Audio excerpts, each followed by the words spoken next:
You're listening to this podcast, so I know you've got a curious mind. Here's a helpful fact you may not know yet. Drivers who switch and save with Progressive save over $900 on average. Pop over to Progressive.com, answer some questions, and you'll get a quick quote with discounts that are easy to come by. In fact, 99% of their auto customers earn at least one discount. Visit Progressive.com and see if you can enjoy a little cash back. Progressive Casualty Insurance Company and Affiliates. National average 12-month savings of $946 by new customers surveyed who saved with Progressive between June 2024 and May 2025. Potential savings will vary. This episode is brought to you by Indeed. Stop waiting around for the perfect candidate. Instead, use Indeed sponsored jobs to find the right people with the right skills fast. It's a simple way to make sure your listing is the first candidates see. According to Indeed data, sponsored jobs have 4 times more applicants than non-sponsored jobs. So go build your dream team today with Indeed. Get a $75 sponsored job credit at Indeed.com/podcast. Terms and conditions apply. I mean, you're living in your mother's basement writing a blog on finance. Really, you should stay off the computer, son, and get a job. Seriously. Live from Joe's mom's basement, it's the Stacking Benjamin Show.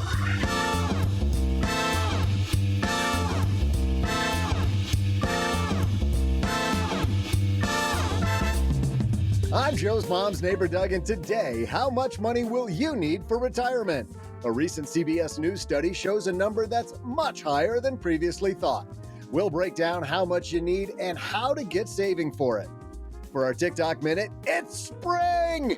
Time to test your insurance packages. Well, that sounds kind of dangerous. Plus, we'll hear why Stacker Colin said, I'd better call Saul. See hi and OG. And then I'll share some impartial trivia. And now, 2 guys who deserve some credit for my fame. It's Joe and G. Well, it must be Magnanimous Day on the podcast. Doug giving us a little credit. What's up with that, man? I'm Mag something. Wow. Welcome to the Kinder Gentler, Doug, on Wednesday. Happy middle of the week to everybody. This is the Stacking Benjamin Show, the greatest money show on earth. Sit back and relax, because you found us, and we're about to hopefully help you get a better retirement, help you, not test your insurance products, and more today. We'll share exactly what we mean there. But first, let's share the man across the, what used to be the dinner table now is the little card table in the basement. Mr. OG's here. How are you, man? I'm so grateful that Doug's got that glass wall between us and him, so you can see his mouth moving, and you're like, oh, I don't have to pay attention to that because he's on the glass wall. We call it the soundproof booth. Like all the great drummers, they have those plexiglass. Sorry. Go back. This is about you. Yes. This is the wall that needed to be built. We've been talking about building walls a lot in America lately. This is the wall. There you go. Right there. That's good. If we could just make it so he couldn't hear us, that would be chef's kiss. Oh, gee, we've been talking about retirement. Are you talking about Doug's retirement? Is that the deal? Every day I think about it. Think about helping him plan out the perfect retirement. Thought and pray, light a candle, Doug, do all the things. Doug, I'll work for you for free. Yes. Thoughts and prayers, Doug. Thoughts and prayers. We got a great show. Hope and optimism. And you know why we have a great show? We have a great show because it's free. And you know why it's free? Because we've got some kick-ass sponsors. And here's just a couple minutes of some of the people that pay for this for us. Dell PCs with Intel Inside are built for the moments you plan and the ones you don't. They're for those all-night study sessions, the moment you're working from a cafe and realize every outlet's taken, the times you're deep in your flow and can't be interrupted by an auto update. That's why Dell builds tech that adapts to you. Built with long-lasting batteries so you're not scrambling for an outlet, and built-in intelligence that makes updates around your schedule, not in the middle of it. Find technology built for the way you work at Dell.com/Dell PCs. Built for you. In business, there is no room for guesswork. Every shipment matters. Every deadline counts. And when you're trying to keep operations running smoothly, The last thing you need is uncertainty. That's why reliability is at the core of USPS Ground Advantage. From the moment your package is first scanned in, it moves through a secure nationwide network, aiding in a timely and accurate delivery. You get near real-time tracking so you can keep up with your shipments. And with affordable upfront pricing, there are no hidden fees or surprise surcharges to throw off your cost sheets. It all adds up to predictable deliveries you can depend on, because knowing your logistics are handled lets you focus on everything else, your customers, your team, and the future you're building.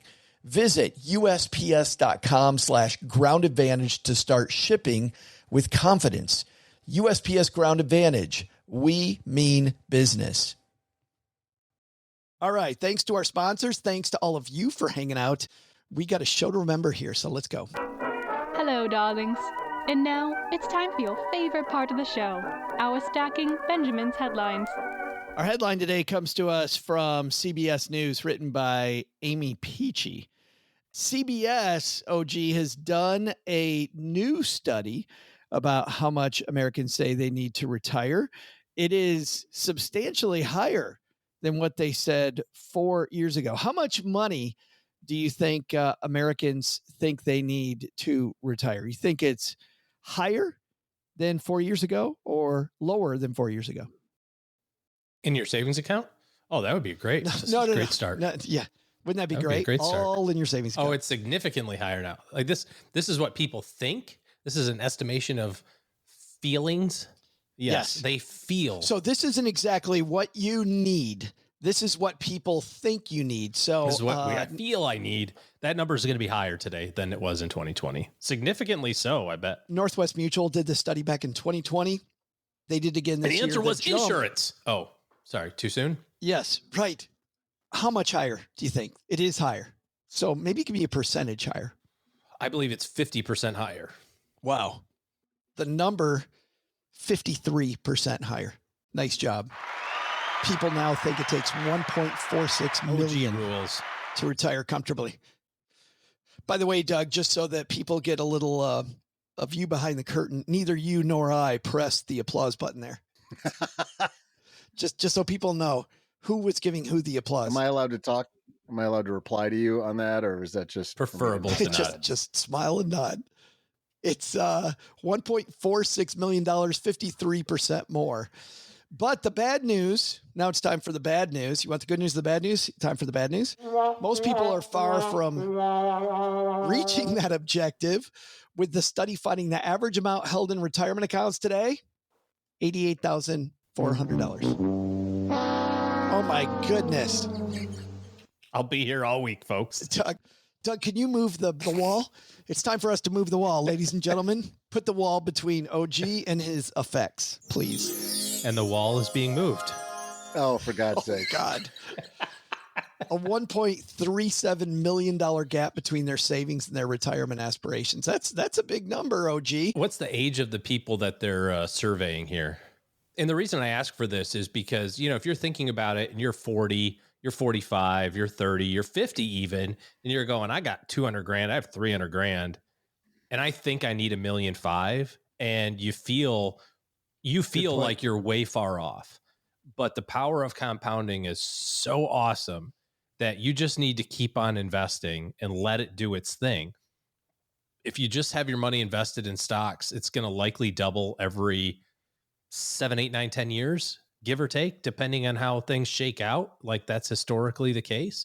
So if you're 40 and all, I'm using air quotes, all you have is $300,000 saved today, that's doubling at 50, 60, and 70. Yeah. I mean, that's 300 turns to 6 to 12 to 2.5 million by the time you're 70 without adding any more money. And that's probably worst case scenario using a 10-year number. So I feel frustrated when I see these sometimes because people look at it and go, oh my God, I need $1.5 million.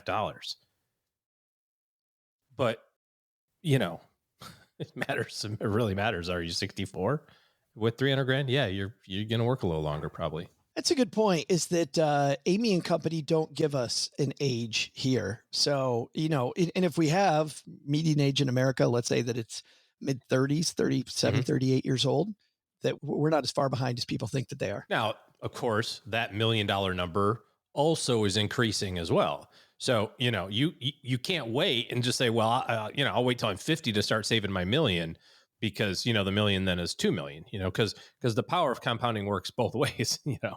The pricing power, the stock market, your investments are going to double maybe every 7 to 10 years.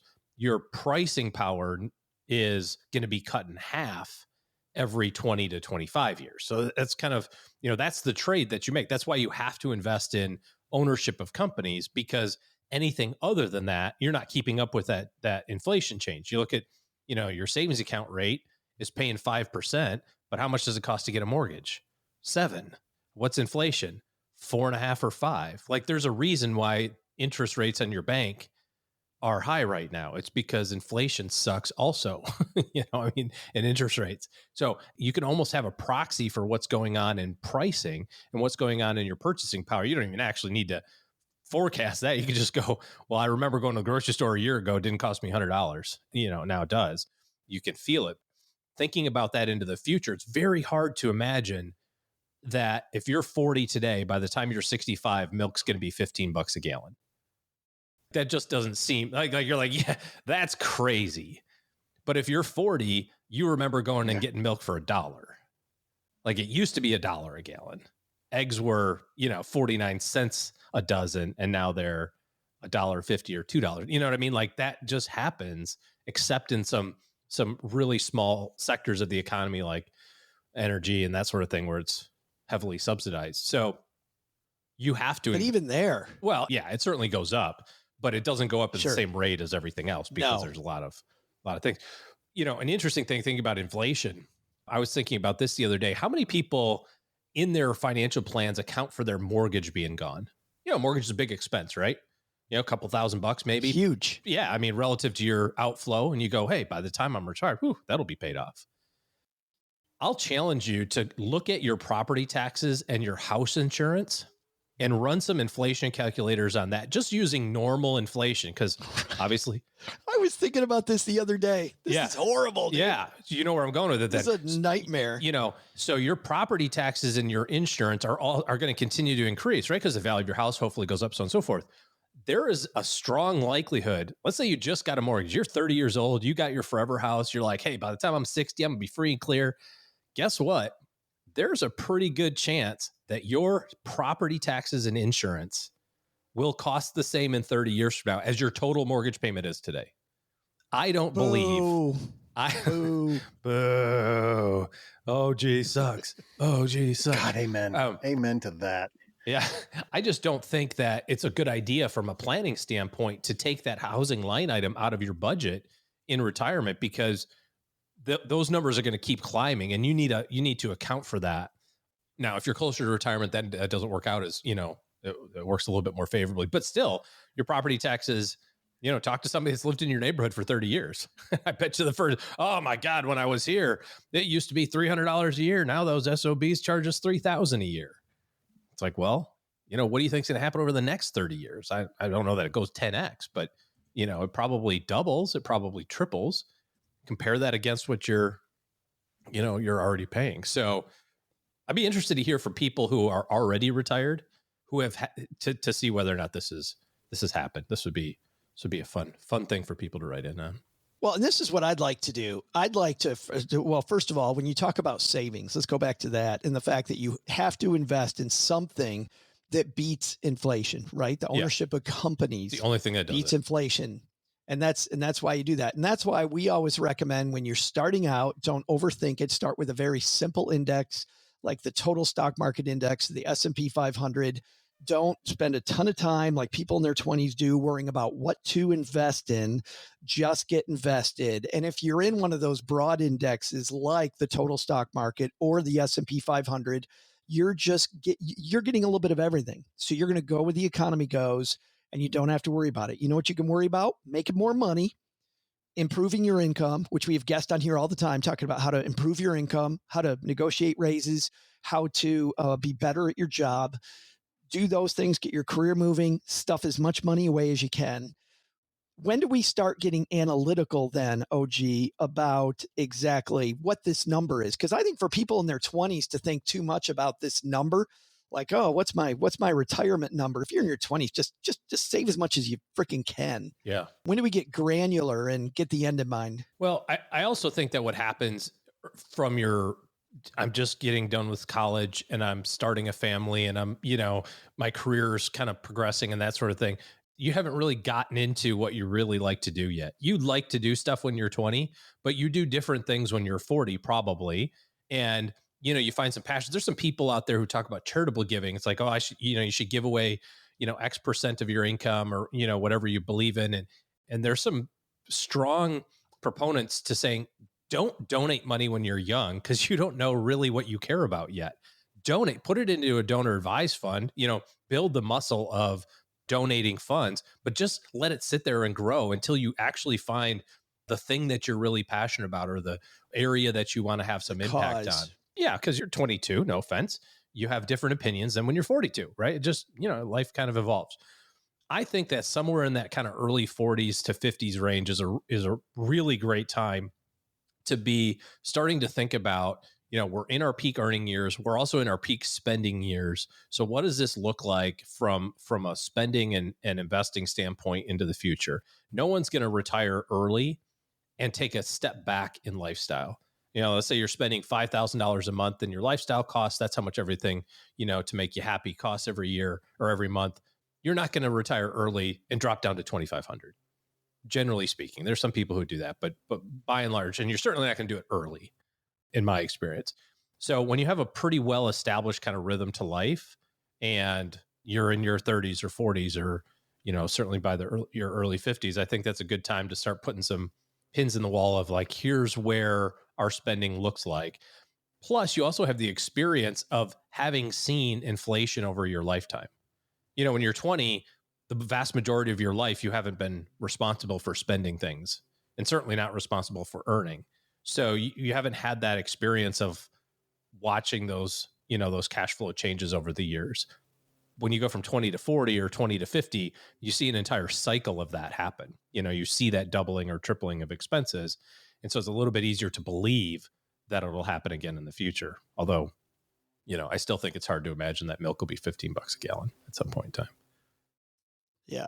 I think the earlier you can get granular, the better, because basing it on your own goals, basing this number on your own goals versus just a kind of rule of thumb, the stickier it's going to be, the more you're like, this is what my retirement looks like. That's what gets me excited about early retirees is when they go, nope, I want to retire at 45 years old. I want it to be on X amount per month. Here's how I'm going to spend that money. Like the reason I like that goal isn't 45.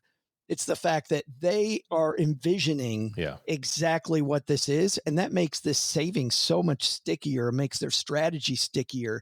And, when the game's behavior, I think that helps. But I know some people worry about, oh, I got to get this number exactly. You never have to have the number exactly right. Well, you're never going to have it. And sorry, Doug, go ahead.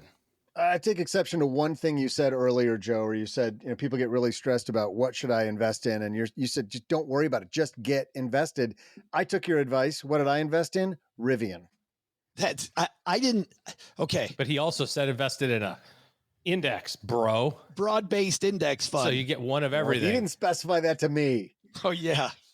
Dude sits there with us. Maybe that wall is too thick for him to hear through. I believe also he was told to sell his Rivian when it was $170 a share or whatever it was at. Like, yes. I'm a value investor. I'm in it for the long haul. Excellent. Oh, yes. Well, the good news is you get to become an even deep value investor. Now you're a deep value investor. Yeah. Pretty soon you're going to be a capital loss connoisseur for your taxes. Figure out how all that works. How long do I get to write off my $30,000 stock loss? Well, and that's, so let's take Doug's Rivian though, and talk about another reason, OG, why it's a good idea to buy the index. And it's partly because an index is self-cleaning. Let's say that Rivian somehow found its way into the S&P 500. Oh my God. Just a second. Oh, my stomach. You're killing me. Oh, it's so great. But let's say that it did, and then they stumbled. If they stumbled, they're not in the S&P 500 anymore. Doug wouldn't even have to sell that position. The S&P 500 takes it out automatically. Yeah. So in terms of, how many times, OG, have you and I seen portfolios where you're like, hey, this stock has been crap for the past like 18 years. And like, yeah, I've been meaning to sell that, but I just think someday they might come back and it might be, you're like, no, if you buy indexes, Polaroids. right. If you buy indexes, it's self-cleaning. It takes care of, you don't have to worry about making these emotionally based decisions. The S&P 500 is going to clean it out for you. The Vanguard, is going to clean it out for whatever it is. It'll clean it out. Well, and the reality is that if you look at the S&P 500 in any given year, you've got probably a 60% chance you're going to guess wrong, in terms of which stocks to buy. There's 500 positions in the S&P 500. 375 of them are losing money this year, and the other 125 are profiting, are going up. And as has been the case in the last couple of years, when you look at those 125 positions that are up or that are positive for the year, it's really like 10 positions that are 10 to 15, skyrocketing. yeah. And that pull all the rest of it up. So you look at the odds of being successful in picking those things. It's easy to look in the rearview mirror and see this, by the way. Like, I can talk myself into going, golly, how did I miss NVIDIA? They make these AI things. I probably should have seen that coming. You go, I could probably do that. I could see that. I could, in the rearview mirror, you see the experience. It's very hard to do that in the future. And it's almost impossible to do it consistently in the future, which is why the whole idea of pooling your money and buying one line item that has all 500 stocks in it makes a ton of sense, because you don't have to worry about trying to literally pick the 1 in 4 chance of being right, or not just being positive for the year, but more specifically the last year, the 7 stocks that pulled up 50% of the portfolio. It's like, you can, in the rearview mirror, see that and go, well, yeah, obviously tech. But guess what? It's not going to be tech always. It'll be industrials, or it'll be oil and gas, or it'll be real estate, or whatever sector. And trying to do that consistently, heck, doing it one time is impressive. Doing it, consistently is unheard of. It just doesn't actually happen. So make it easy on yourself. I love this idea of making it easy at the beginning. Just save as much as you can. Get granular when you feel like you're able to. The sooner the better, but don't freak out about that. Don't freak out about the investment to get. While the time for you to figure out what your retirement goal is may be later, and that's a time that you pretty much define on your own, I think there's a much better way to decide when to go from this single fund approach to something closer to the efficient frontier, something closer to a better diversified portfolio. A friend of ours, Paul Merriman, did this wonderful piece about taking $100,000 and instead of just buying the single index, which is the easy way to start and the way you should start, how he made a lot more money. I think he made $4 million more over 40 years by being more granular with his asset allocation. So just by spending an extra 15 to 30 minutes a year on your portfolio, you can make a lot more money. But I think the time to do that, OG, is probably best in what our friend Nick Majuli mentioned of Dollars and Data, when he said, when your portfolio pick a time frame in a week, in a day, in a month, whatever it is, when your portfolio goes up and down more on its own based on what is in it versus the amount you're putting in, that's the time you probably want to get more granular around your asset allocation. Do you agree with that that's when we should finally start, maybe go to 3, 4, 5 funds instead of 1? Well, I think it's a good starting point. I mean, I could totally see, $100,000 portfolio moving 15 grand a year, or I'm sorry, $15,000 in in a few week period, minus 15. And maybe you're putting $1,000 a month in, maybe you're putting $500 a month in type thing. And so you got to be careful with that. I feel like that's a good place to, when you notice it, right? And I think that's his point with that is, when you start noticing like, wow, this thing has really done great, or wow, this thing has really got its face kicked in, that's a good time to say, all right, is there an opportunity to have add another layer of diversification? But I like that $80,000 to $100,000, I think, is a pretty good number. That's about what he's saying. Yeah. I mean, that could be about right. I could also see, if you're doing it in conjunction with the amount of money that you're putting in also, you could unnecessarily have so you're only putting not only, let's say you're putting, I don't know, $500 a month in, so $6,000 a year, your portfolio is going to swing more than $6,000 over a period of time. Well, that's my point, is when the $500, it moves on its own without that $500 is more than the $500 you're putting in. Yeah.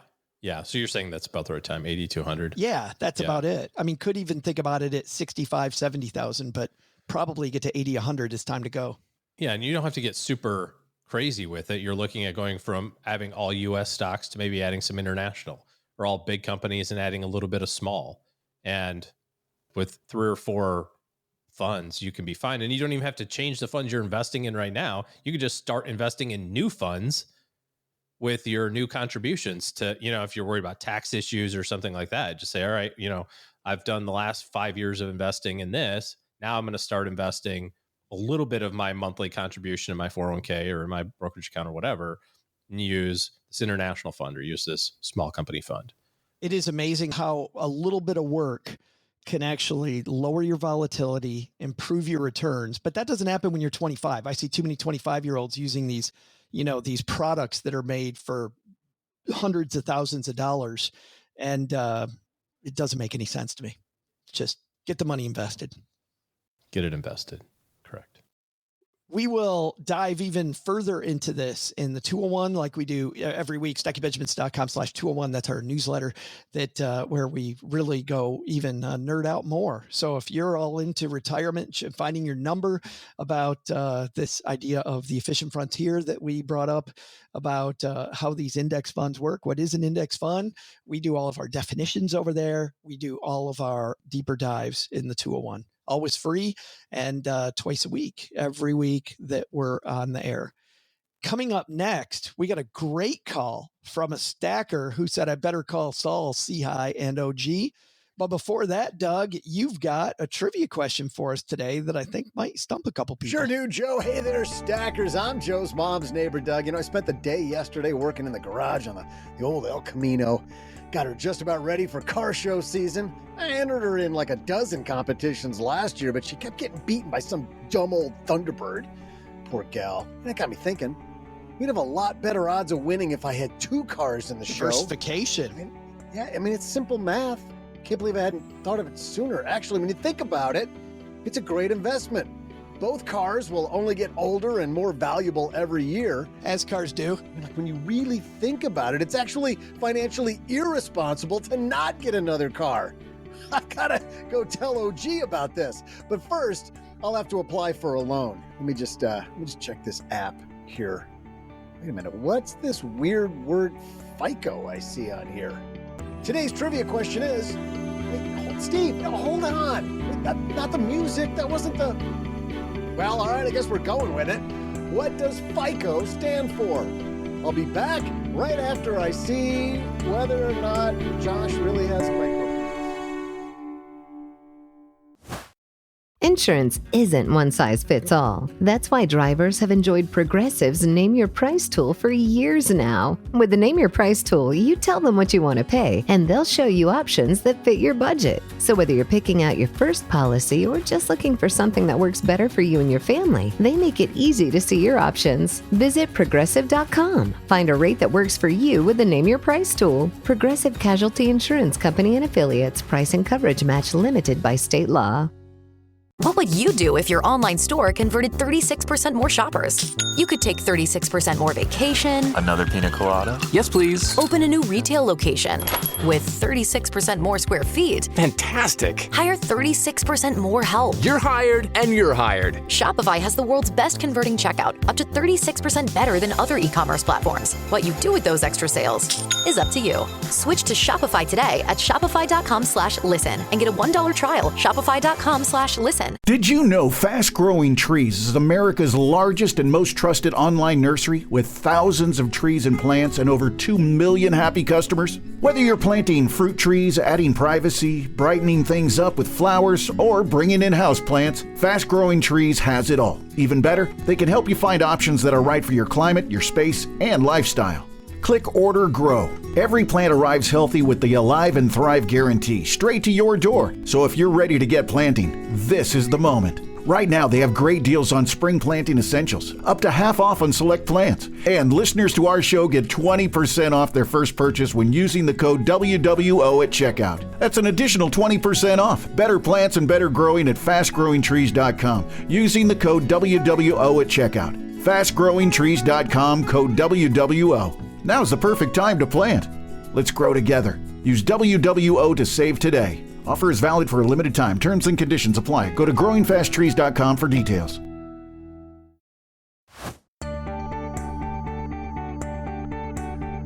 Hey there, stackers. I'm classic car collector and creative investor, Joe's mom's neighbor, Doug. During the break, I found a handful of cars I'd like to add to the family. Now I just need to go test drive some sweet collector cars to narrow it down. Wait a minute, you know what? I should ask a woman to join me, really make a date out of it. I am on fire today. I got all these great ideas. So today's trivia question is, what does FICO stand for? The answer? FICO is a scoring system that factors in your payment history, credit age, and overall credit usage, among other things, to determine how responsible of a borrower you might be. While it seems logical that FICO would stand for something like financial information credit odometer, probably, it's actually named for the company's founders, William R. Fair and Earl Judson Isaac, making it the Fair Isaac Company. In fact, since 2003, the official name has been the Fair Isaac Corporation. And now, back to a couple of freakos. See what I did there? FICO, Freako, Joe, and OG. Hey, you know what I forgot, guys? I totally forgot the TikTok minute. That's how rusty we get with just 1 week off. Fair Isaac Corporation. I always wondered, Doug, early in my career, where the hell did they get that name? Right, because you don't think fair is a name. Right. I thought, well, Isaac sure is into himself. What a bragger. I'm so fair and lovely. Fair play, Gov. Wouldn't that be better? Fair and lovely, Isaac. Time for our TikTok minute. This is part of the show where we shine a light on a TikTok creator who is either saying something brilliant or something air quotes brilliant. OG, which one do you think we got with us today?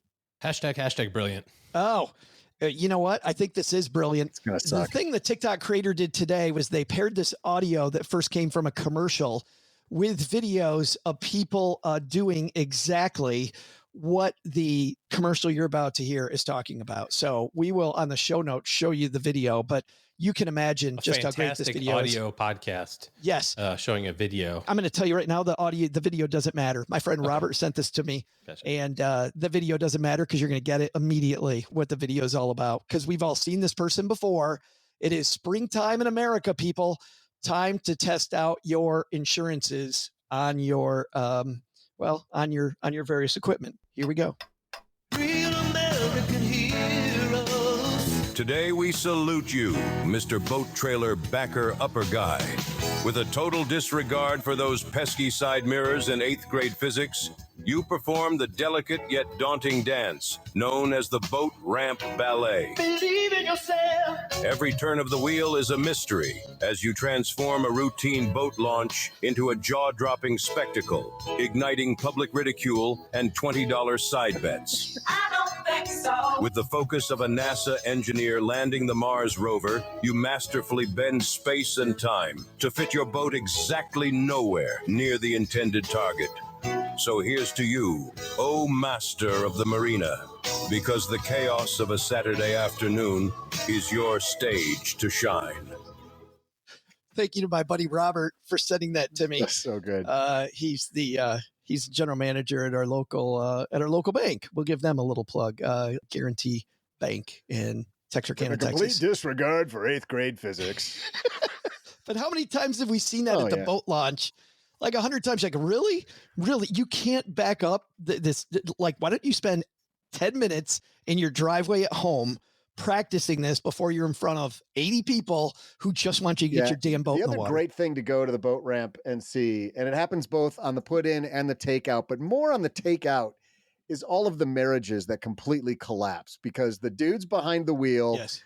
The spouse is supposed to be, securing the lines, and he's just screaming at her like she's got anything to do with this. You just can't look good doing that. You're just a complete tool. I got to tell you, I tried to drive a houseboat last summer out on at Voyager National Park. And I got to the point, Doug, where it wasn't about parking that houseboat. I actually had to go out on the front and say, I just need everybody to shut the fuck up and stop telling me what to do. It's funny. That's the same thing you say to OG and I when you drive someplace. I know.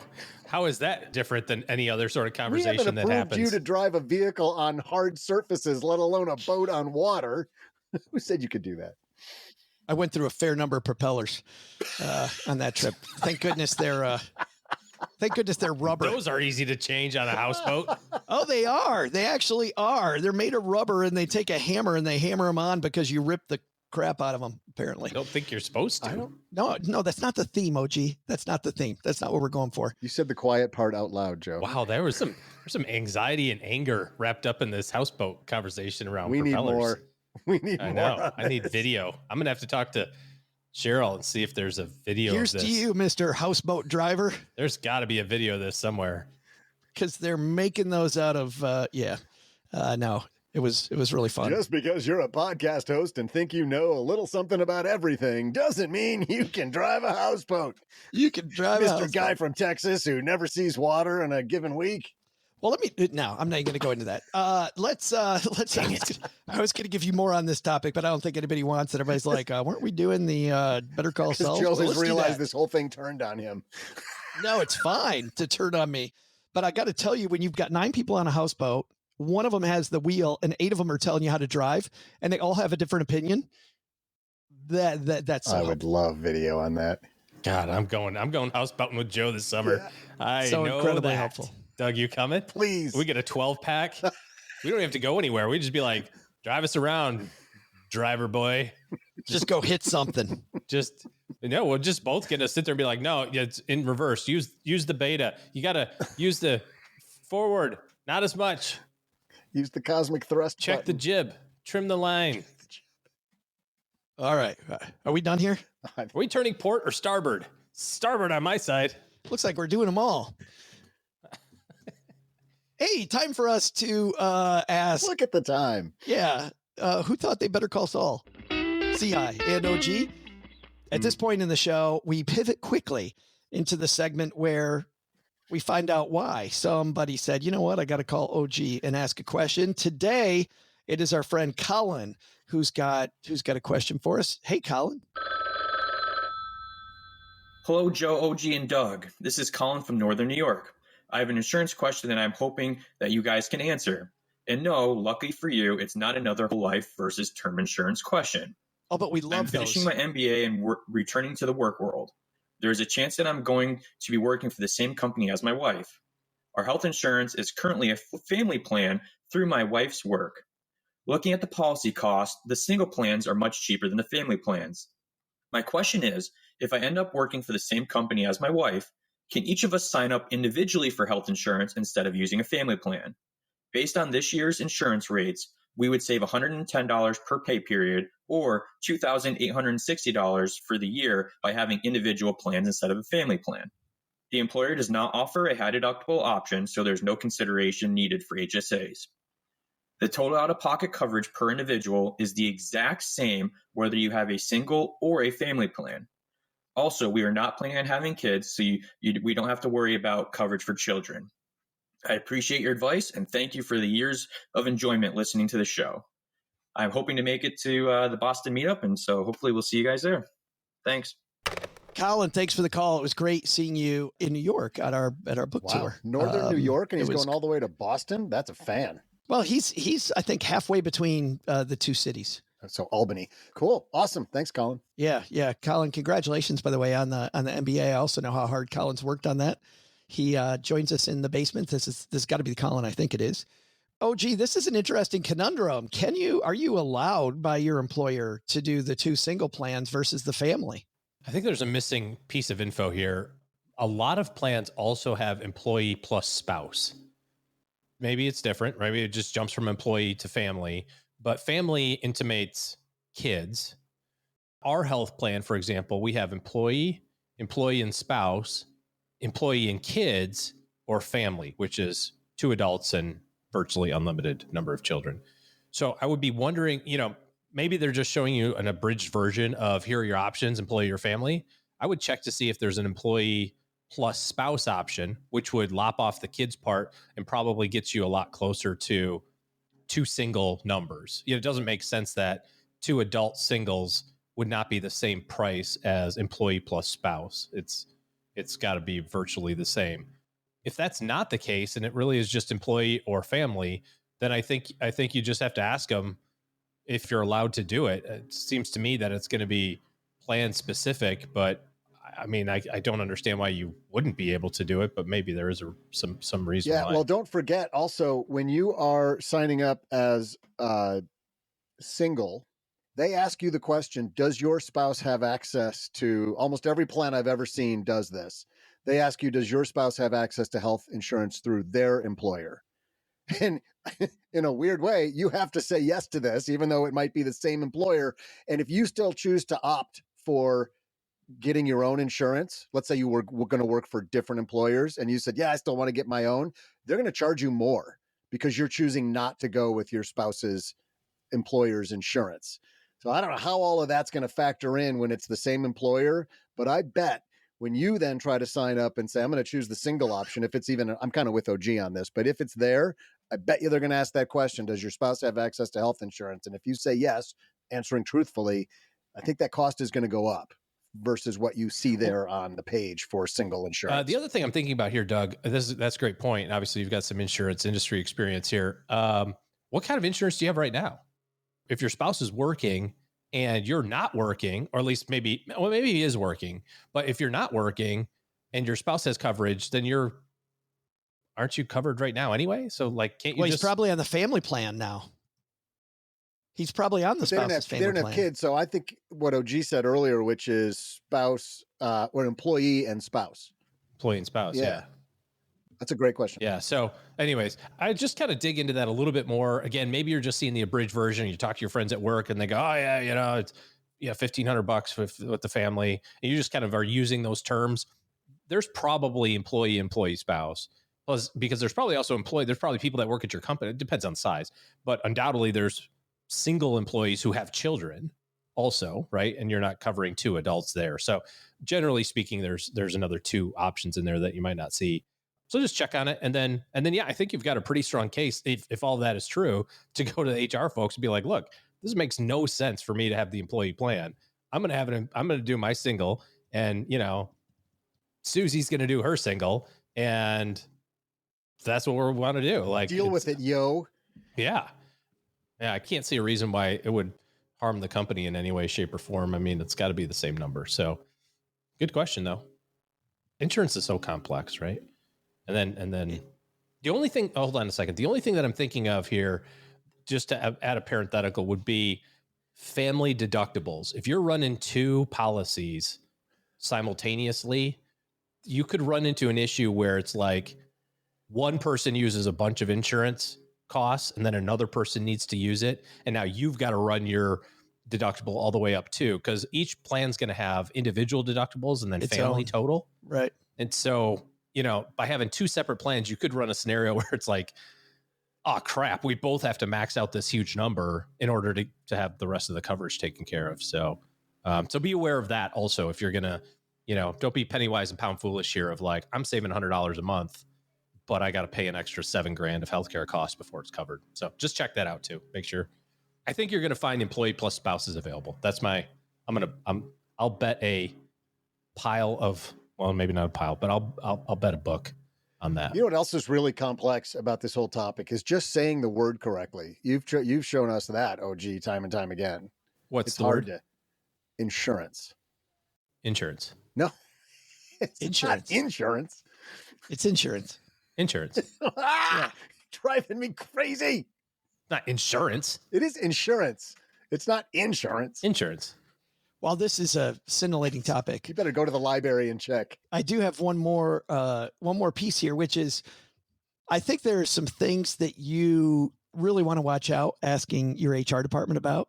And there's other things where you want to dig in and really ask them. And I think this is the type of question. Working for your spouse would be one of these things you want to dig into before you take the job, by the way. That's right. Yeah. I might work at the same company. It's like, hold on, time out. Make sure they know that before they offer you the job, right? You know? Yes. Yeah. Yeah. That's a big one. One's not to ask, by the way. What is your severance policy? Yes. How much time off is acceptable in a year? Is another one that I might stay away from. Golden parachute. Are you single? That's not a good one to use. Are you single? What are you doing Friday night? Yeah. What's the policy on dating people in HR? Tell me about your shoe size. That last one might be a little creepy. Exactly. But that's what I'm saying. Let's. What do you think about clowns? But I think this is a good one. I can't think of a reason why you wouldn't go to your HR and ask them this. Say, you know what, I'm looking at these two policies. There's got to be something I'm not getting. Yeah, for sure. Because can I do this versus do this? And your HR department's going to be should be very happy to. The thing we get from people, from Suzanne Lucas, the evil HR lady, to any HR people we ever have on the show, is always people don't talk to them enough. They're so excited to share how benefits work and how to use benefits better. And people don't ask them enough questions. So I think, Colin, going to your HR person, I don't see any downside to taking this to them. Unless you use some of those weird questions that Doug was saying earlier. Yes. If you call it, what do you call it? How do I get me some of that insurance? Yeah, I don't know. Thanks for the question, Colin. If you've got a question for us, it's voicemail at stackingbenjamins.com, and that takes you directly to the line to leave your question, and we're happy to answer it as succinctly as we possibly can. Hope that helped, Colin. That's an email address, Joe. There's no @ symbol. It's stackingbenjamins.com/voicemail. It's so funny. This is me being sick. You just said voicemail at stackingbenjamins.com. I did. Send us an email. And that'll get you directly to nothing. To nothing. stackingbenjamins.com/voicemail is where you go. And then you press a little button and then you talk. It's super easy. If you can do that on your phone, then your phone's microphone will just pick it right up and you're good to go. And then guess what? Like Colin, you'll score a Stacking Benjamins piece of swag. That is nearly all we have for today, but we've got some fun happening out on the back porch, guys. Doug, we've got our finalists in the joke off. Sorry. Time for us to finally make 4 months later. We're at the end of this joke competition that won't go away. Who are two really deserving? It's like bad luggage. Here. You just can't lose it. So we have two underdogs. I mean, this is the tournament that everybody hopes for when we're watching basketball in March and April. This is a 9 seed versus an 11 seed. It doesn't get any more exciting than that. Man, that's fantastic. So typically, Joe, what we do is you read the higher seed and I read the low seed. I don't even have them pulled up. Okay. You want me to read them both? Yeah, let's do it. Okay. All right, here we go. Here's the 9 seed, the blue chip program, the Kentucky of this tournament. I saw my math teacher with a piece of graph paper yesterday. I think he must be plotting something. There it is. That's from Jen with 2 N's. And up against the number 11 seed, that would be what? Like a UNLV or a New Mexico State. College is the opposite of kidnapping. They demand $100,000 from you, or they'll send your kid back. That's from Melvin. There it is. Man, those are good. Yep, those are pretty solid. Karen's going to that's why they've made it all the way to the final championship round. Of course, they're good. We knew there were 2 good jokes in these 16. So Karen's going to have those up on the in our Facebook page. If they're not already there now, go check out our Facebook page. Make sure you vote. And I'm sure a lot of stackers have done brackets, like the bracket challenge. They probably thought they were going to win $1 billion or something if they got it right. It's nearly impossible, but you got to go out and vote. Figure out who the champion is. You're in control of your own destiny. So make sure you get out there and vote. That's what it's down to. Melvin and Jen looking for more. Hope you guys, good luck to both of you, and everybody come down to the basement to vote. I haven't any new news on our meetups that are coming. Let's just go through those briefly, though. If you are in Cleveland on May 14th, we're going to be at Bookhouse Brewing, 6:30 p.m. Come join us and a lot of our local friends. stackingbenjamins.com/meetup gives you all the details on the address for Bookhouse Brewing. It's a nice little room. I love the friendliness there. We were there for our book tour a couple years ago. Can't wait for people to come join us out at Book House. On the 16th in Detroit, we still don't have a home as we record this a few days early.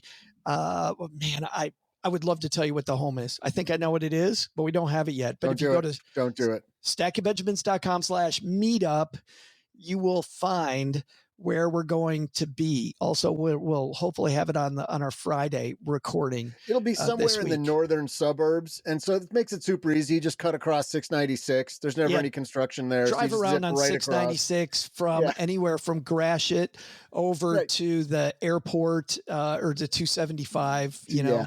And you're good. You'll get it. Find it. The 17th in Kalamazoo is the one that's the big up in the air. It's a graduation weekend, lots of schools. I'm going there for graduation myself. We're probably furthest away on a spot there, but hoping that we have something nailed down here shortly for Kalamazoo. And then we are on final approach on Boston on the 23rd. I would, again, love to tell you where that is. And we have 2 great locations that we're on final approach with, deciding between the 2 of them. But it's May 23rd. We're going to kick off Memorial Day weekend a day early with a Stacker meetup. And what do we do at those? We're going to have a headline segment like we do here on the show, where we're going to talk about some current news in personal finance. But it's going to be, instead of you listening to us on the show, it's going to be everybody chatting about it together. I'll be leading that discussion. And then we will have a featured segment with a guest that we can pepper with questions about their case analysis, their financial situation. Should be fun in each of those cities.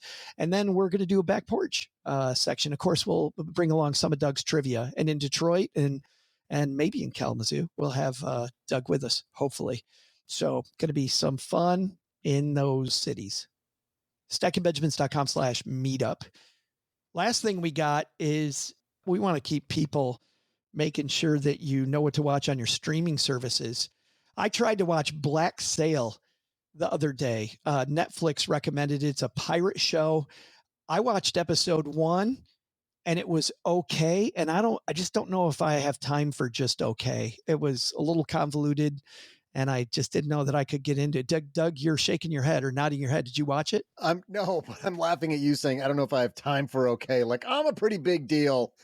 My time is valuable. Well, I think all our times are valuable, but when you watch episode 1 and you're like, yeah, I don't know. No, yeah, I've bumped into a bunch of those. I know about the show, but I haven't seen it. But, it's gone through 4 seasons. Holy cow. Yeah, you know what it reminds me of? It reminds me of the way that it's shot, and the writing reminds me a lot of, what's the one about the revolution? Turncoat? Don't know. I don't think I've ever heard of that one. Yeah, I think it was called Turn. American Revolution. America's First Spy Ring, but I'm not sure if that's the one or not. That's what's coming up, but it sure looks like it was. So Black Sail's just a meh. It's kind of mid. Yeah, it was okay. I'll let you know if I get back into it. And then I'm watching. Of course, I love auto racing. So when I saw that Vice got together with IndyCar to make a series about the 100 days before the Indy 500. I'm really into that, but I think you got to be a racing fan. I don't think it's nearly as good as the Formula One one. So it's funny you bring that up. I just realized I misspoke. Seconds ago, I misspoke because there was something recently that I really liked. I binged it all the way through. And you reminded me of it when you said, what was the F1? Was that not Full Throttle? Is it Full Throttle? Is that Netflix's F1 series? Drive to Survive. Drive to Survive. Yeah, sorry. Well, the golf version of Drive to Survive is Full Swing. And the second season I liked a fair bit better than the first season. I thought the second season was really good. All I thought the first season made me think Dustin Johnson's an ass. Yeah, there was some of that. Yeah, the second season gets into some really cool storylines with Mark Fitzpatrick and his younger brother. Oh, good storyline with Joel Dahman, because he was like, he got famous from season 1. He's kind of honestly, as far as PGA goes, kind of a ho-hum player. Right. 200th. Well, that's what they talk about. His story. Yeah. Yes. They loved his story. They loved his, he's got some major health issues, but he's got this great friendship and support from his caddy. And they're just like best friends doing this together, them against the world. He became a huge star. Well, he really struggles with that stardom in season 2. And he kind of goes down in the rankings, and he has a really big moment with his caddy where he's got to face a big life decision. And so that was really well done. And then there's several other great, Rory McIlroy becoming the flag bearer for the PGA, and then the rug for better or worse. Yeah. Rug gets pulled out from underneath him when they announced the merger. Live. Oh God, that was amazing. And then the final 2 episodes, 7 and 8, are about the last summer's Ryder Cup, which those 2 episodes alone, that could be a standalone. The Ryder Cup was a ton of drama. Yeah, they did a great job of telling that story. So it's funny. I'd recommend. I'm not big into golf, and I really like Full Swing. I'm not big into tennis, and I like Breakpoint. I thought Breakpoint, the one about tennis, was really good too. I learned a lot about some really good tennis players, and I love the psyche of tennis. Just you out there, with your brain while you're melting down in front of 20,000 people or whatever it is. If I remember right, the second episode of that highlighted a tennis star who really had some mental health issues. They kind of focused on that, and they did a great job of exploring just how challenging that is and dealing with it. Yeah. Those series are really well done. The IndyCar one is not done by the same group. As I mentioned, IndyCar got together with Vice. I think they're trying to pile on and see if they can get some people. It does go into who the drivers are, and they do a good job, but I think you got to be into racing. My problem with IndyCar, it's almost unwatchable. And the reason it's unwatchable is they have the worst announcer of anybody outside of Gus Johnson in all of sports. Yes. This dude has a great accent, but he's Captain Frickin' Obvious. And they also have him call track and field at the Olympics, which is as you guys know, is my favorite event, right? Being a former track runner at the Citadel. I love watching track and field. I can't stand watching track and field because NBC does it. And they have this moron who's like, oh, this is going to be the most epic race ever. We're going to have the most epic. No, we're not. It's the semi-freaking finals of the 100-yard dash, you idiot. The one that actually has something behind it comes up later. Everything's amazing. It's so you're great. Saying IndyCar is unwatchable, not because they drive around in circles for 4 hours all afternoon, but because of the announcer. But they don't. I mean, they have the cool thing about IndyCar is they have all different types of tracks. And these guys are testing what type of driver they are on more different types of tracks than Formula One, than NASCAR. Some of them are NASCAR style tracks. Some of them are Formula One style tracks. Some of them are street course. I mean, they're all different. So I think the series by itself is really cool. But oh my goodness, until they get rid of that announcer. I'll tell you a couple of other things I have seen. One's really promising on Hulu is Under the Bridge. I'm almost certain it's on Hulu, but whatever streaming service it's on, it's really promising. I think we're 3 episodes in. They haven't released the subsequent ones just yet, but it's a true story about a murder committed by a whole bunch of teenagers in Canada. I want to say British Columbia. Good day, mate. Canada, right. They're the most amazing murders ever. But I'm a sucker for anything that's even based on a true story. So this one's good. It's, we're waiting for the next episodes to come out. It's good enough that we're anticipating the next episodes. And we just started watching The Veil, also on Hulu, is a spy thriller with Elizabeth Moss. I saw this. I saw previews for this. High production value. I just don't know that the casting was that great. Elizabeth Moss is a wonderful actor. She's incredible, but I'm not sure this is the right role for her. We're watching Ben Franklin on Apple right now. Watched episode 1. Kirk Douglas? Yes. Watched episode 1 and I liked it. Michael Douglas. Michael. Yeah. Kirk. Did he finally die? Did Kirk Douglas finally die? Oh my God. 148. Do you know what Kirk Douglas would be saying if he was alive right now, Doug?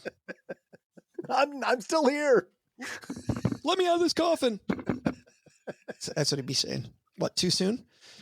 Yeah, Michael Douglas. And I watched episode 1 and it was compelling. We'll see where it goes. But there was a show that I think we need to devote an entire back porch to, because you've watched the entire series and I've watched episode 1, and that is Loudermilk. You know what? My favorite part of this whole back porch was that the whole time we were talking about IndyCar, OG wanted to chime in so badly and he was on mute, and I was not going to tell him. He's just over there trying to chirp in. I saw him lean into the mic. And oh, were you? It was just going to be a weird flex about how many times I've gone to the Indy 500, but that's cool. How many times have you gone? I've never gone. Twice. And it's very amazing. You should absolutely I went to the Brickyard. go. I've been to the Brickyard 400 twice. Yeah, I've done that too. Fun. Yeah. You know what? Indy is some other world because it's so much faster. It's upcoming trivia question, but I think it'd be really fun. What sport was invented in the infield of the Indy 500? It's taking the country by storm.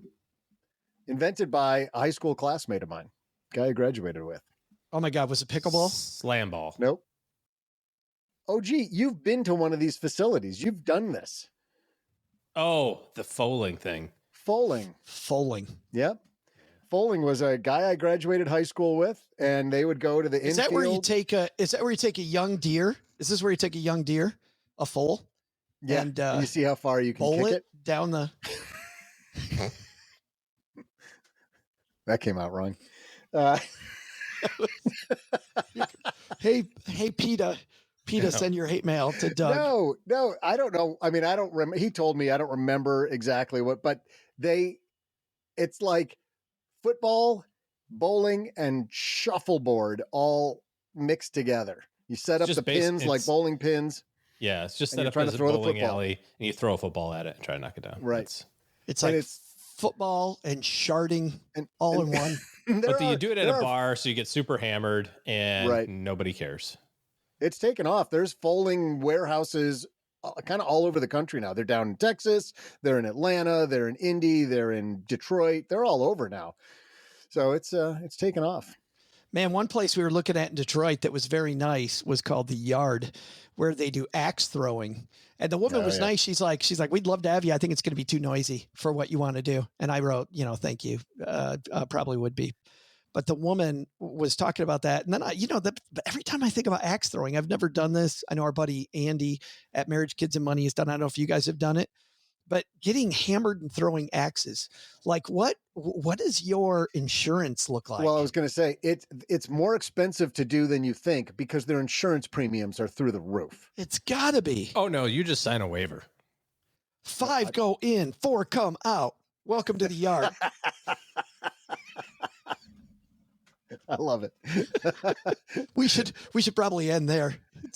By the way, coming up on Friday, before we get to that, we've got 3 great people who know kids and money. We've got a summer vacation right around the corner. We got financial educator Maya Korbick, financial educator John Lanza, and financial educator Rob Phelan joining us on Friday Roundtable. It's an all kids and money roundtable on Friday. If you're teaching any kids in the neighborhood about money, you want to hang out with us, coming up on the Friday show. And at the end of that show, hopefully, Doug and I will have more on our meetups and exactly where those are going to be. So tune in Friday. Doug, what should we have learned from today's episode? Well, Joe, first, take some advice from our headline. Saving for retirement is easy if you begin with the end in mind. Where have I heard that before? Second, maybe learn how to back up a trailer before showing off at the boat dock. But what's the biggest to do? I gotta get a sugar mama. Or in this case, maybe like a FICO mama. That way, I'll have my love life squared away and I'll be free to get as many cars as I want without dinging my credit with hard inquiries.